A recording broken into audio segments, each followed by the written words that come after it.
Hi everyone. So let's talk about the families of different interaction domains that are out there. So first of all, what I've done here is I've made a table, and I think that's the easiest way to organize this information. So what I have in this first column is the name of the domain, and it recognizes what motif, and where does it recognize it. Okay. Now, like I said, I'm going to discuss what motifs are. So just to go back to the motif topic. So motifs are just smaller sequences on polypeptides. Okay, so if domains are around 35 to 150 amino acids, those are big as compared to motifs because they are only about 10 amino acids. So it is a smaller area on your polypeptide chain. Okay, so that's the only difference between domains and motifs. So let's go back to our table then.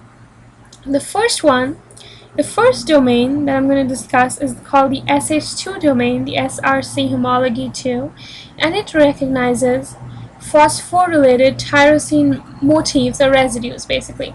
So what I mean by that is if you have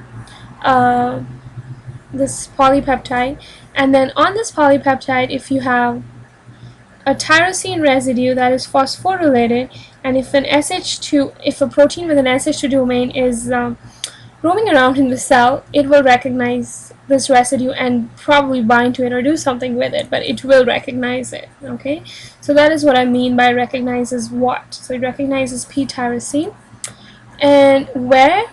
Well, there's examples of where it can recognize it.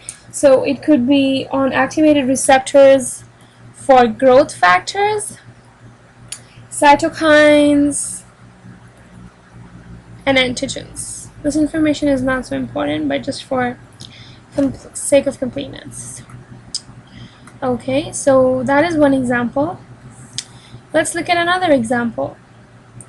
Another example also the second example that I'm going to discuss also recognizes phosphorylated tyrosine residues, and this is referred to as PTB domains, and the name PTB comes from phosphotyrosine binding domain. So they bind to residues that are tyrosine residues that are phosphorylated. Okay, and these are found on docking proteins. So these domains are found, okay, on docking proteins of, for instance, IRS1, and this is involved in insulin signaling. Insulin signaling is really, really important. Okay, next one. My next domain is called, well, there's a bunch of them that recognize the same thing, so we'll just group them together. So 14-3-3 proteins, which we'll discuss shortly, the FHA domain, MH2 domain, and WD40 repeat domains. All these recognize phosphorylated serine and phosphorylated threonine.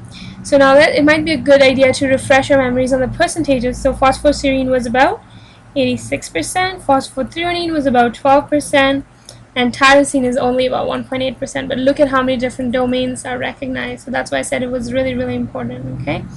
Now, where we don't know, we don't really have any examples. We just know that wherever they find phosphorylated serine or phosphorylated threonine, they will go bind to it. So 14-3-3, FHA, MH2, and WD40.